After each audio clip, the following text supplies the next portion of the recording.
Bonjour à tous. Oui, il y a quelques bonjour à toi. Merci Sarah. Mes salutations à nos amis internautes. Chers amis, c'est un privilège d'être là ce matin. C'est un privilège de pouvoir nous déplacer et de venir ici dans cette église. Je vous vois très nombreux pour offrir un culte d'adoration. C'est un privilège de pouvoir venir pour prier ensemble, on l'a fait tout à l'heure, chanter ensemble et écouter Dieu nous parler à travers sa parole. Je suis heureux ce matin de pouvoir partager avec vous ce moment, ce temps réservé à rencontrer Dieu à travers sa parole. Et dans les livres des Proverbes, au chapitre 8, Dieu nous exhorte ainsi, « Écoutez, car j'ai de grandes choses à dire, car ma bouche proclame la vérité et toutes les paroles de ma bouche sont justes. » Ce matin, notre réflexion va essentiellement tourner autour de cet étonnant et extraordinaire passage du chapitre 9 de l'Évangile de Jean. Mais avant de prendre ce chapitre, j'aimerais, en introduction de notre réflexion, vous faire partager une citation du livre « Avec Dieu chaque jour » d'Ellen White. Nous lisons la chose suivante. Aucun autre livre, en dehors de la Bible, et je pense qu'elle pensait à ses propres livres aussi quand elle disait ça, aucun autre livre, en dehors de la Bible, ne peut satisfaire les problèmes de l'esprit et les désirs ardents du cœur. Car la conviction chrétienne que nous avons besoin n'est pas basée sur l'expérience humaine, mais sur les vérités bibliques. Nous devons apprendre chaque jour quelque chose de nouveau dans les Écritures. Elle continue, donnons à la Bible sa place d'honneur dans nos foyers, dans nos églises, et qu'elle soit considérée comme conseillère dans toutes nos difficultés et comme modèle dans toutes nos actions. Et elle conclut, la parole de Dieu est une lumière qui brille dans un lieu obscur. La parole de Dieu est une lumière qui brille dans un lieu obscur. Et en écoutant cette dernière phrase de cette citation, en tant que bon chrétien adventiste du 7e jour, il nous est certainement venu à l'esprit que ce lieu obscur est le monde dans lequel on vit aujourd'hui. Certainement, c'est une vérité, mais la question que je me suis posée, est-ce seulement notre monde qui est un lieu obscur? Dans l'évangile de Jean, au chapitre 17, notre Seigneur Jésus s'exprime lors d'une prière, dans une prière d'intercession ô combien émouvante, qu'on appelle prière sacerdotale. Il prie son Père pour ses disciples. Et au verset 11 de ce chapitre 17, il dit la chose suivante, « Père, je ne suis plus dans le monde, mais eux, ils sont dans le monde. Mes disciples sont dans le monde. » Parole étonnante. C'est une lapalissade, me direz-vous. Mais nous ne sommes pas encore au bout de notre étonnement. Au verset 15, Jésus continue, il dit « Je ne te prie pas de les ôter du monde. » Nous sommes dans le monde et jusqu'à preuve du contraire, nous devons y rester. Mais au verset 17 de ce même chapitre, nous lisons ce qui est pour ma part le point capital de cette prière. Il dit « Mets-les à part par ta vérité, sanctifie-les par ta vérité, car ta parole est la vérité. » Notre présence dans ce monde est conditionnée par notre capacité à adhérer à la vérité. Et cette vérité est une lumière qui brille dans un lieu obscur. Permettez-moi, chers frères et sœurs, de vous raconter cette histoire étonnante, et certainement vous l'avez entendue Vous le connaissez. Un jour, un prédicateur éminent a été invité à prêcher dans une église. Ce prédicateur avait pour habitude de prêcher devant des foules immenses. Il était connu dans toute la région pour la puissance qui se dégageait de son sermon. Et un samedi matin, comme aujourd'hui, il prêchait certainement dans une église adventiste, pourquoi pas, et il avait choisi pour thème de sa prédication la lumière qui brille dans un lieu obscur. Et dans son sermon, il disait des choses qui ne plaisaient pas à certaines personnes présentes dans cette église. Il dénonçait leur incrédulité et leur méconnaissance de la parole de Dieu. Et ce qui devait arriver arriva. Des hommes dans cette assemblée se levèrent, prirent des pierres pour les jeter contre le prédicateur. Mais ce prédicateur arrêta son sermon, se cacha et sortit du temple. Qu'est-ce qui s'est passé ensuite? Mais pour le savoir, je pense que vous avez vos Bibles ce matin, sous quelque forme que ce soit, tablette, iPhone, livre tout court, et ouvrons la parole de Dieu dans l'évangile de Jean, au chapitre 9.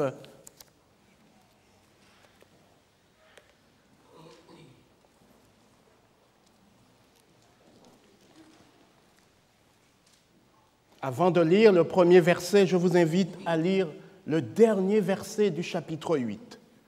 Là-dessus, ils prirent des pierres pour les jeter contre lui, mais Jésus se cacha et sortit du temple. Le prédicateur de cette histoire étonnante n'est autre que notre Seigneur Jésus. Alors, qu'est-ce qu'il a dit dans son sermon pour déclencher une telle hostilité? Si vous regardez le chapitre 8 au verset 12, il commença par dire qu'il est la lumière du monde. Et celui qui me suit ne marchera pas dans les ténèbres, mais il aura la lumière de la vie.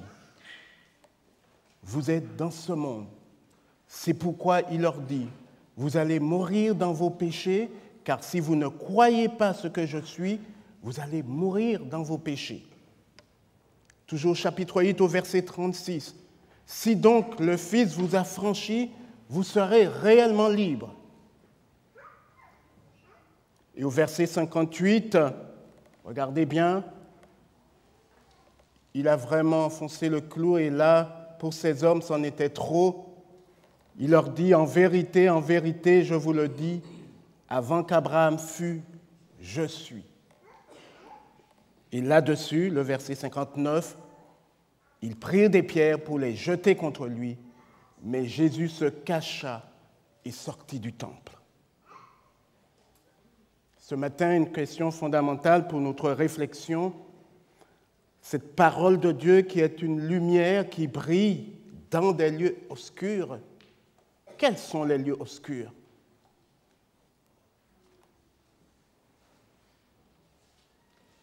Le texte nous dit, Jésus sortit du temple. Le monde dans lequel nous vivons n'est peut-être pas le seul lieu obscur où la parole de Dieu doit briller. Au verset 12 du chapitre 8, nous l'avons lu, Jésus avait commencé sa prédication en disant qu'il est la lumière du monde.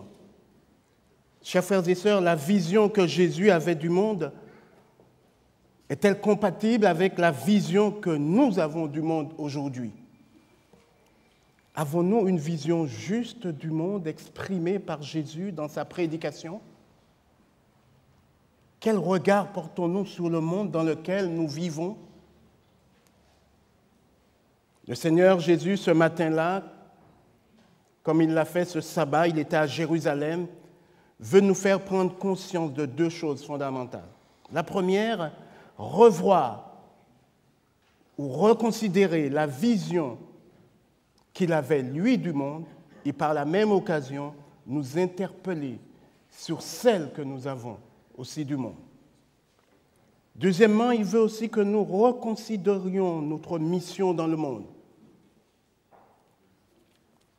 Alors aujourd'hui, j'entends ici ou là que notre Église a été suscitée pour un message particulier. Notre mission est de prêcher le message d'Apocalypse 14. Jésus revient bientôt et le jugement va s'abattre sur le monde. Tout cela est vrai, mais tant que cela reste qu'une formule traditionnelle et un slogan, nous passons à côté de la réalité énoncée dans la parole de Dieu. Et ce chapitre 9 de Jean que nous allons considérer maintenant, Jésus va peut-être nous étonner sur la conception que nous avons du monde. Comment vivre notre présence dans ce monde? Jean 9, le premier verset que Coralie nous a lu tout à l'heure. Le texte dit, je fais le lien entre le dernier verset du chapitre 8, Jésus sortit du temple, le premier verset du verset 9, et Jésus vit un homme aveugle de naissance. Une interrogation s'impose en lisant ce passage. Ne faudrait-il pas que nous sortions du temple, de cette église, pour voir ce qui se passe à l'extérieur? Sortir parfois de notre milieu spécifique avec notre message particulier pour voir? Ne confondons-nous pas souvent notre slogan « Sortir de Babylone » avec le monde que Jésus veut être la lumière? Ce qui est frappant ici, Jésus va sortir du temple où règne la confusion, où il est chassé, et il voit un homme aveugle de naissance. Jésus voit un homme qui, d'après ceux qui l'ont chassé du temple avec des pierres, un homme qui n'a pas le droit d'entrer dans le temple. Cet homme n'a pas eu le privilège d'écouter la prédication de Jésus. Il est resté dehors. Il était en train de mendier. Non pas de son fait, parce qu'il s'il osait entrer, il allait être lapidé et jeté dehors. Il a péché, verset 2. Il a péché. Oh, si ce n'est pas lui, ce sont ses parents. Combien de personnes que nous considérons comme des bannis sont juste devant nous, dehors, et cherchent à y entrer? Alors le texte nous dit, Jésus va voir cet homme qui symbolise le monde, l'humanité, dans ce qu'elle a de plus dramatique, cette pathologie que nous pouvons appeler la cécité spirituelle. Cet homme que Jésus voit représente aussi tous ceux qu'on rejette au nom de toutes sortes de théories, même au nom de la religion, en se servant de la parole de Dieu. Et Jésus sort du temple, ses disciples l'accompagnent. Et au verset 2, le texte nous dit que Jésus vit, mais les disciples posent des questions. Ce passage nous interpelle ce matin sur notre incapacité de voir l'essentiel, ou notre incapacité de ne rien voir. Et pendant ce temps, nous posons des questions. Nous débattons de théologie. Nous sommes les experts dans la parole de Dieu. Quand il dit « il faut faire ceci », quand la parole de Dieu a dit de faire ceci, la parole de Dieu a dit de ne pas faire cela, nous passons des heures à nous chamailler sur des questions insignifiantes. Qui a péché? Lui ou ses parents? C'est un thème à la mode dans notre milieu adventiste, vivre sans péché. Ce matin, à l'école du sabbat, nous aurons encore des questions à nous poser. Écoutez cette citation tirée du Meilleur chemin de Madame White. Il est des personnes professant servir Dieu dont le cœur n'est pas touché par le sentiment profond de l'amour du Sauveur, Mais ces personnes s'efforcent d'accomplir les devoirs de la vie chrétienne comme une condition à remplir pour gagner le ciel. Une telle religion ne vaut absolument rien. Fin de citation. Chers frères et sœurs, il n'est pas interdit de poser des questions.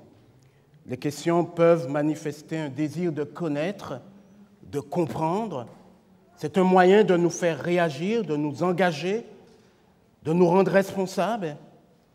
Et les questions tiennent une place considérable dans les dialogues. Jésus aimait poser des questions. Il en a posé énormément à ses auditeurs. Mais parfois, certaines questions peuvent être mal posées, absurdes, déplacées, saugrenues. Et ce texte de Jean 9, intitulé « La guérison de l'aveugle-né », on est frappé, chers frères et sœurs, de voir le nombre de questions qui jalonnent ce texte. Pas moins de 14 sont répertoriées. Et je vous invite ce matin à faire un petit exercice très simple. Parcourons rapidement ce texte et relisons un certain nombre de versets. Le verset 1er, le verset 2, c'est les disciples qui posent la première question. Qui a péché, cet homme ou ses parents, pour qu'il soit né aveugle? Le verset 8, ce sont les voisins. N'est-ce pas celui qui se tenait assis et qui mendiait? Le verset 10, c'est tous ceux qui l'avaient vu, qui passaient, qui rentraient dans le temple. Comment? Tes yeux ont-ils été ouverts? Le verset 12, où est cet homme qui t'a guéri? C'est les pharisiens qui rentrent, qui posent ces questions. Comment il a pu voir? C'est le verset 15. Le verset 16, comment un homme pécheur peut-il faire des miracles? Verset 17, toi, que dis-tu de lui sur ce qu'il t'a ouvert les yeux? Comment il t'a ouvert les yeux? Après les pharisiens, c'est les juifs qui rentrent, qui posent des questions. Est-ce là votre fils que vous dites être né aveugle? Comment voit-il maintenant? Les pharisiens reviennent au verset 26. Que t'a-t-il fait? Comment t'a-t-il ouvert les yeux? Le verset 27. L'homme guéri. Pourquoi voulez-vous l'entendre encore? Je vous l'ai déjà dit plusieurs fois. Voulez-vous aussi devenir ses disciples? Et le verset 36. Et qui est-il, Seigneur, afin que je croie en lui? Et le verset 35. Crois-tu au Fils de Dieu? C'est Jésus qui parle. Et la dernière question, au verset 40. Nous aussi, sommes-nous aussi aveugles?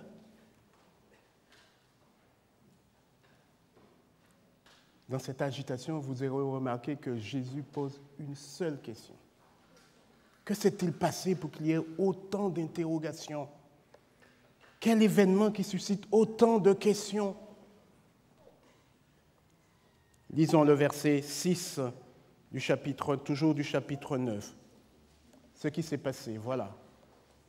Jésus cracha, il fit de la boue avec sa salive, puis il appliqua cette boue sous les yeux de l'aveugle et lui dit, va et lave-toi au réservoir de Siloé, nom qui signifie envoyé. Et cet homme alla, se lava et s'en retourna, voyant clair. Jean, en écrivant cet évangile, aurait pu s'arrêter là. Jésus sort du temple, où il est jeté dehors. En passant, il voit un homme aveugle de naissance. Il s'approche de lui, il crache par terre, fait de la boue avec sa salive. Il prend cette boue et l'applique sous les yeux de l'aveugle. Puis il lui dit, va et lave-toi au réservoir de Siloé. Cet homme va, on ne sait pas comment, et c'est important. Il se lava, là aussi, on ne sait pas non plus. Et c'est important. Et il s'en retourne vers Jésus. Et ce qui est capital, il voit clair. Point final. Eh bien, chers frères et sœurs, je pense que ce n'est pas fini. J'ai l'impression qu'on assiste aujourd'hui à la même situation quand vous êtes devant votre télévision. Des hommes en quête d'une sorte de voyeurisme, un fait divers et on passe ça en boucle toute la journée, toute la nuit, ça dure une semaine, voire plus. On pose des questions, on avance des hypothèses, on dit des élucubrations à n'en plus finir et jamais l'essentiel est abordé. Jamais les vraies questions sont posées.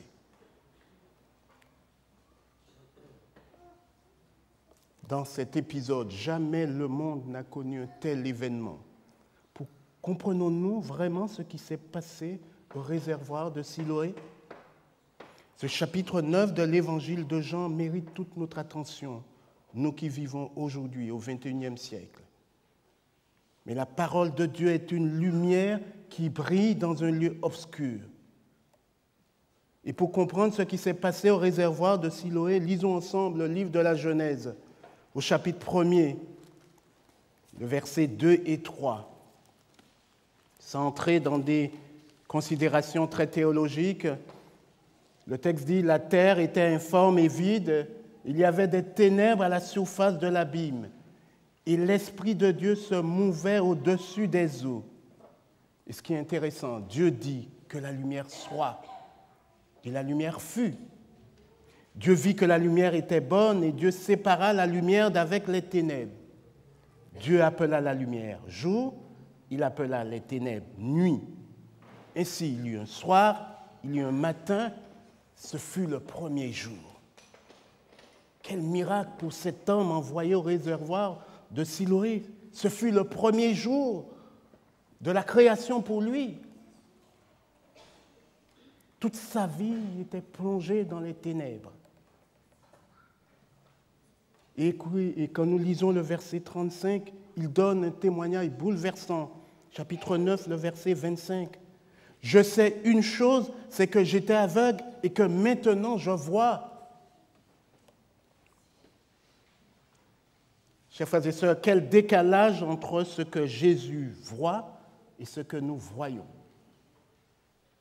Quel décalage entre ce que Jésus dit et ce que nous disons. Quel fossé entre ce qu'il fait et ce que nous faisons. Qu'est-ce que Jésus voit? Un monde aveugle qui a besoin d'être éclairé. Et qu'est-ce que Jésus dit? Pendant que je suis dans le monde, je suis la lumière du monde. Et qu'est-ce que Jésus fait? C'est le verset 4 de notre chapitre. Il faut que je fasse, tandis qu'il est jour, les œuvres de celui qui m'a envoyé. C'est-à-dire recréer, comme au premier jour de notre terre, donner à ceux qui sont dans l'abîme, dans les ténèbres, la lumière de la vie. Et nous qui sommes ses disciples, qu'est-ce que nous disons? Qu'est-ce que nous voyons? Qu'est-ce que nous faisons? Apocalypse 3, le verset 17. Nous disons que nous sommes riches, nous nous sommes enrichis et nous avons besoin de rien. Mais la réalité est tout autre. Le texte continue. Tu ne sais pas que tu es malheureux, misérable, pauvre, aveugle et nu.